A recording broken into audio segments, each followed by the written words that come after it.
السلام علیکم، کہانی کارنر میں خوش آمدید پیارے ویورز۔ آج پھر آپ کے لیے کسی کی زندگی پر بیتی ایک سچی کہانی لے کر حاضر ہوئی ہوں۔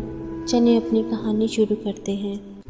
کم عمری میں ہی بھائی ایان کو تایازاد ہینا سے منسوب کر دیا گیا تھا۔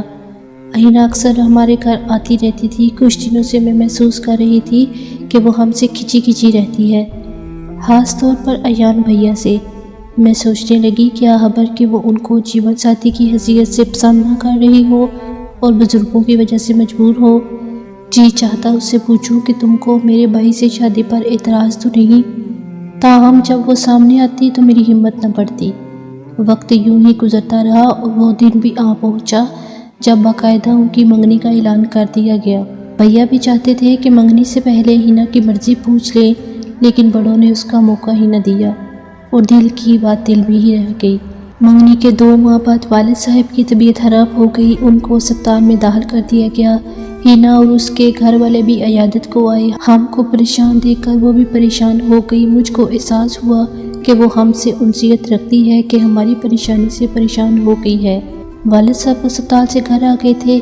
بھائی ایان تایا جی کے گھر کم جاتے تھے، یہ سوچ کر کہ کہیں ہینا یہ نہ سمجھے کہ مجھے دیکھنے روز روز آ جاتا ہے۔ وہ چاہتے تھے کہ ہینا اور ان کے رشتے بیچ کوئی ہلکا پن نہ ہو۔ ہمارے خالہ زاد بھائی اسرار ایان کے ہم عمر تھے۔ ایان بھائی سے ان کی بہت دوستی تھی۔ ایک روز ہینا ہمارے گھر آئی ہوئی تھی۔ اسرار نے اس سے مذاق کیا۔ وہ ایک سنجیدہ مزاج کی لڑکی تھی، اسے اسرار بھائی کا مذاق اچھا نہ لگا۔ اس نے نہایت سخت مہری سے ان کو جواب دیا، جس پر اسرار کو اپنی بے عزتی محسوس ہوئی۔ وہ انتقامی طبیعت کے تھے، انہوں نے دل میں کدورت رکھ لی۔ کبھی امی سے اس کی برائیاں گنواتے تو کبھی مجھ سے کہتے کہ اس لڑکی میں کیا گن ہے۔ میری مانو تو والد سے کہو کہ اس رشتے پر نظر ثانی کر لے، خاندان میں سے ایک اچھی لڑکی موجود ہے۔ یہی بات اس نے 2-4 بار ایان بھائی سے کہی، لیکن ہم نے ان کی باتوں پر توجہ نہ دی۔ ہم نہیں جانتے تھے کہ ہینا کی ذرا سی بات کا انہوں نے اتنا اثر لیا ہے کہ اپنے دل میں غم پا لیا ہے۔ ایک روز ہینا آئی تو ایان بھائی اپنے کمرے میں کوئی مضمون لکھ رہے تھے۔ یہ مضمون ان کو اپنے دفتر کی کسی تقریب میں پڑھنا تھا۔ اس نے پوچھا، ایان تم کیا لکھ رہے ہو؟ بھائی نے بتایا کہ مضمون لکھ رہا ہوں۔ کہنے لگی کیسا لکھا ہے، میں بھی تو دیکھوں۔ بھائی نے پرچہ میز پر رکھ دیا اور کہا کہ لو دیکھ لو۔ یہ کہہ کر وہ واش روم چلے گئے اور ہینا وہاں کھڑی مضمون پڑھنے لگی۔ تبھی اس کو امی نے آواز دی۔ اسرار قریب ہی ٹی وی لاؤنج میں بیٹھا چائے پی رہا تھا، اس نے ان کی ساری گفتگو سن لی تھی۔ وہ مضمون وہاں چھوڑ کر چلی گئی۔ بھائی واش روم سے نکلے تو تائی سے ملنے چلے آئے اور دیر تک وہاں بیٹھے باتیں کرتے رہے۔ موقع دیکھ کر اسرار نے بھائی کے کمرے سے مضمون اٹھا لیا اور اس کی جگہ اپنی طرف سے کوئی مضمون لکھ کر وہاں رکھ دیا۔ اتنے میں ہینا کمرے میں آ گئی، مضمون اٹھا کر پرس میں رکھا اور ایان بھائی سے کہا کہ میں اسے گھر پر پڑھ کر آپ کو شام میں واپس کر دوں گی۔ وہ بولے لے جاؤ۔ شام کو ہینا نے مضمون واپس نہ کیا۔ اگلے روز ایان بھائی خود تایا کے گھر پہنچے تاکہ مضمون لے آئیں۔ ایک روز بعد انہوں نے اس تحریر کو تقریب میں پڑھنا تھا اور ابھی اس کی نوک پلک بھی درست کرنی تھی۔ وہ بڑے اعتماد سے گئے تھے کیونکہ ہر لکھنے والے کو یہی یقین ہوتا ہے کہ اس کا لکھا ہوا بہت پسند کیا جائے گا۔ تاہم وہ اس سوچ میں بھی تھے کیا خبر میری تحریر میری منگیتر کو اچھی لگی کہ نہیں۔ جو ہی ان کا ہینا سے سامنا ہوا وہ بجھ کر رہ گئے، کیونکہ ہینا کے تیور بدلے ہوئے تھے۔ اس نے کچھ کہے سنے بغیر ہی مضمون کے پرزے کر کے ایان کے منہ پر دے مارے اور کہا، ایان آج تمہارا اصلی روپ میرے سامنے آ گیا ہے۔ تم نے اتنی بےہودہ باتیں مجھے لکھی کہ میں سوچ بھی نہیں سکتی تھی۔ تمہاری سوچ اتنا گھٹیا بھی ہو سکتی ہے۔ آج کے بعد تم مجھ کو اپنی صورت مت دکھانا۔ بھیا کے دل سے ٹھنڈی ہوا نکل گئی کہ کیا سوچ کر وہ اپنی منگیتر کے گھر گئے تھے اور آگے سے کیا ہو گیا ہے۔ ہینا سامنے سے چلی گئی تو انہوں نے کاغذ کے ٹکڑوں کو سمیٹا اور گھر آ گئے۔ گھر آ کر بڑی محنت سے کاغذ کو جوڑا تو یہ دیکھ کر دنگ رہ گئے کہ یہ تحریر ان کی نہیں تھی بلکہ کسی اور کی لکھی ہوئی تھی، اور اس میں ایسی بےہودہ باتیں لکھی ہوئی تھی کہ وہ مرد ہو کر شرم سے پانی پانی ہو گئے۔ وہ سمجھ گئے کہ یہ کس کا کارنامہ ہے۔ یہ اسرار کی حرکت تھی جو کافی دنوں سے ہینا سے ہار کھائے ہوئے تھا اور انتقام کی سوچ رہا تھا۔ ذرا سی بات کو لے کر دل میں ایسی گرہ ڈال لی کہ ان کے پاکیزہ رشتے کو تباہ و برباد کر کے رکھ دیا۔ ہینا کے دل میں اپنے منگیتر کی جو عزت تھی وہ ہاتھ میں مل گئی تھی۔ ان کی محبت کو تہس نہس کر کے جانے میرے اس بیوقوف خالہ زاد بھائی کو کیا ملا۔ میرے بھائی کو تو اس قدر غم ہوا کہ انہوں نے اپنی زندگی کو ختم کرنے کا فیصلہ کر لیا اور کچھ الٹی سیدھی گولیاں بھی کھا لی۔ خدا کی قدرت کی گولیاں کھانے کے بعد ان کا جی بتلایا تو پانی کا گلاس بھر کر پی لیا۔ پانی پیتے ہی اچھو لگا، کھانسی اتنی شدید ہوئی کہ جو کچھ تھوڑی دیر پہلے نکلا تھا سارا باہر آ گیا۔ یوں از خود معدہ واش ہو گیا اور وہ بچ گئے۔ تاہم جس دن سے ہینا نے انکار کیا تھا ان کی آدھی جان تو نکل ہی گئی تھی۔ انہوں نے کھانا پینا چھوڑ دیا جس سے وہ بہت کمزور ہو گئے۔ ابا جان شادی کی تاریخ مانگ رہے تھے اور تایا پریشان تھے کہ انہیں کیا جواب دیں، کیونکہ اب تائی نہیں مان رہی تھی، کیونکہ ہینا نے ان سے کہہ دیا تھا کہ اگر آپ لوگوں نے میری شادی ایان سے کی تو میں زہر کھا لوں گی۔ اس سے مناتے سب ہار گئے اور منگنی ختم کرنے کا اعلان کرنا پڑا۔ منگنی ٹوٹتے ہی ہینا کے لیے خاندان سے رشتے آنے لگے۔ ادھر ایان بھائی بیمار تھے، ادھر ہینا کی شادی کی تیاریاں ہو رہی تھی۔ جب مہندی اس کے ہاتھ پر اپنا رنگ جما رہی تھی، میرے بھائی کی زندگی سے رنگ اترنے والے تھے۔ ان کا مرض بگڑ جانے سے ڈاکٹر پریشان تھے، نہ کھا سکتے تھے نہ پی سکتے تھے، ان کا بچنا مشکل نظر آ رہا تھا۔ وہ ہر لمحہ ہینا کو یاد کرتے اور پریشان ہو جاتے۔ میں نے ہینا کو سمجھانے کی بہت کوشش کی، یہ کہ اسرار کی سازش ہے، اس کا کمینہ پن ہے، وہ تم سے بدلہ لینا چاہتا تھا، لیکن اس لڑکی نے میری ایک نہ سنی۔ شاید وہ مجھے جھوٹا سمجھتی تھی۔ افسوس کی بات یہ کہ اس کا علم صرف مجھے تھا یا بھائی ایان کو، کہ انہوں نے اس کو اپنا مضمون پڑھنے کو دیا تھا۔ جو جرم میرے بھائی نے کیا ہی نہیں تھا، اس کا احساس ان کو جینے نہیں دیتا تھا۔ وہ کڑا وقت تھا، گزر گیا، لیکن ایک طوفان کی مانند اپنے نشان چھوڑ گیا۔ اس کے بعد ایان بھائی میں بڑی تبدیلی آ گئی۔ انہوں نے زندگی کو منفی انداز سے دیکھنا شروع کر دیا، ان کی سوچ کے دائرے ہی مڑ گئے۔ اب وہ بیکار لڑکوں کی صحبت میں اٹھنے بیٹھنے لگے تھے، جو پڑھتے لکھتے تھے نہ ہی کام کرتے تھے، بس محلے کے چوک میں پڑے تخت پر بیٹھ کر چوکڑیاں کھیلتے یا سگریٹ چرس بھرے پیتے رہتے۔ ایان بھائی کے اندر کا حالی پن ان کو ستانے لگا تھا، ان کی بربادی کا دور شروع ہو چکا تھا۔ انہوں نے غلط سوسائٹی میں اٹھنا بیٹھنا شروع کر دیا، جس کے باعث محلے میں بدنام ہونے لگے۔ حالانکہ انہوں نے نہ تو کبھی کسی طرح کا کوئی برا کام کیا تھا، نہ کبھی کسی لڑکی کو بری نظر سے دیکھا تھا، کسی کی بہن بیٹی کی زندگی کو برباد کرنے کا تو سوال ہی نہیں تھا۔ بس ہینا کے غم میں برے لڑکوں کی صحبت میں اٹھنے بیٹھنے لگے تھے کہ ایک اچھی لڑکی نے ان کو برائی کی دلدل میں اتر جانے سے قبل ہی بچا لیا۔ یہ لڑکی شکیلہ تھی۔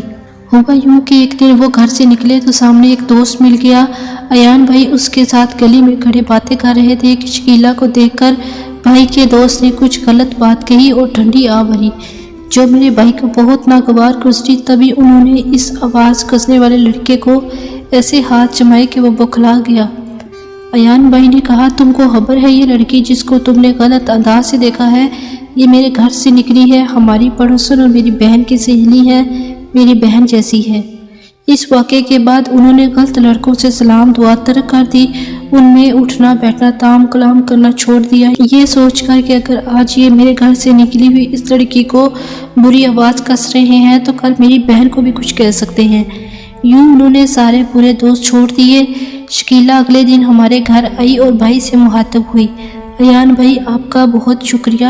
اس پر بھائی نے جواب دیا، شکیلہ بہن، میں نے تہ دل سے تم کو اپنی بہن مان لیا ہے۔ اس دن کے بعد وہ اس لڑکی کا بہت خیال رکھنے لگے۔ وہ بھی ان کو قسم دیتی تھی کہ بھیا یہ آوارہ گردی والے دوست اور سگریٹ پینا چھوڑ دو۔ بھائی نے اس کے کہنے پر سگریٹ بلا وجہ گھر سے باہر رہنا اور دیر سے گھر آنا چھوڑ دیا اور پہلے جیسے اچھے انسان بننے لگے۔ اب وہ دوبارہ ایک اچھا انسان بننے کی کوشش کر رہے تھے۔ ایک روز وہ دیر سے گھر آئے تو والد صاحب نے جوتا اٹھا لیا اور بغیر وجہ پوچھے کہ کیوں گھر دیر سے آئے ہو، جوتا کھینچ مارا۔ حالانکہ اس روز بھائی ایان اپنے بیمار دوست کو دیکھنے اسپتال گئے تھے، وہاں اس کو کسی کی موجودگی درکار تھی، یہ اس کے پاس رک گئے، یہاں تک کہ اس کے گھر والوں سے بھی کوئی نہ آیا، تب وہ گھر لوٹے۔ والد صاحب کے اس رویے پر ایان کو اس قدر غصہ آیا کہ اگلے روز والدہ کی الماری میں سے روپے نکال لیے جو گھر کی مرمت کے لیے انہیں رکھے ہوئے تھے۔ 50,000 روپے لے کر گھر سے نکل گئے اور 1 ماہ تک نہیں لوٹے۔ کافی رقم ہونے کے باوجود انہوں نے اس کو خرچ نہ کیا۔ یہ وہ وقت تھا جب 50,000 روپے کی بڑی قیمت تھی۔ فاقے کاٹے، جوس اور سادہ پانی پر گزارا کیا۔ جب رشتہ داروں کو پتہ چلا کہ ایان کے پاس رقم ہے تو وہ ان کو ڈھونڈنے لگے۔ بالآخر ایک رشتہ دار نے انہیں ڈھونڈ لیا، اس نے اوروں کو بتایا۔ اب جس گھر جاتے وہ بہت خاطر مدارت کرتے اور بنا ہوا گوشت پراٹھے کھلاتے۔ سب سے بڑھ کر بڑے ماموں اور ممانی تھے، کیونکہ میری والدہ کا مکان جو انہوں نے ایان بھائی کے نام لکھ لیا تھا اور اس مکان کی قیمت کافی تھی۔ جب خالہ کو پتہ چلا تو وہ اور خالو ایان کو اپنے گھر لے گئے اور امی کو اطلاع دی۔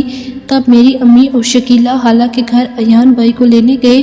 شکیلہ نے بھائی کو قسم دی کہ اگر بھائی ہو اور مجھے بہن کہتے ہو تو گھر چلو اور رقم بھی ماں کے حوالے کرو۔ والدین سے روٹے ہو، مجھ سے تو نہیں۔ بھائی نے رقم تو خرچ نہ کی تھی اس نیت سے کہ والدہ کو لٹانی ہے، صرف والد صاحب کے مارنے کی وجہ سے انہوں نے ایسا کیا تھا۔ خیر وہ گھر آ گئے، ہم سب خوش ہو گئے۔ شکیلہ کے ساتھ اس کی بھتیجی فرحانہ بھی آئی ہوئی تھی، وہ شکیلہ ہی کی ہم عمر تھی۔ کچھ رشتہ دار خصوصاً ماموں بھائی سے مکان اور رقم ہتھیانا چاہتے تھے، لہٰذا بھائی کے ساتھ اس بار چھوٹے ماموں نے ہاتھ کیا۔ وہ اسرار سے ملے ہوئے تھے۔ انہوں نے بھائی ایان کو ایک لفافہ دیا، کہا کہ یہ خط شکیلہ کی امی کا ہے، ان کو دے دو، غلطی سے ڈاکیہ ادھر ڈال گیا ہے۔ بھائی نے سچ جانا اور لفافہ فرحانہ کو دے دیا کیونکہ وہ سامنے کھڑی تھی، کہا کہ یہ شکیلہ کی امی کو دے دینا۔ اس نے لفافہ شکیلہ کو دیا، اس نے لفافہ کھول کر دیکھا، تحریر پر ایک نظر ڈالتے ہی اس کا رنگ سرخ ہو گیا اور وہ مونی شیرنی کی طرح بھائی ایان کو گھورنے لگی۔ اس کے تیور دیکھ کر بھائی کے ہوش اڑ گئے اور دماغ میں خوف کی گھنٹیاں بجنے لگیں، کیونکہ ایک بار پہلے بھی اسی طرح ڈسے جا چکے تھے۔ سمجھ گئے اس بار چھوٹے ماموں نے چکر دے دیا ہے۔ شکیلہ نے اسی وقت ہاتھ پھاڑ دیا، جانے اس میں کیا بےہودہ باتیں لکھی ہوئی تھی۔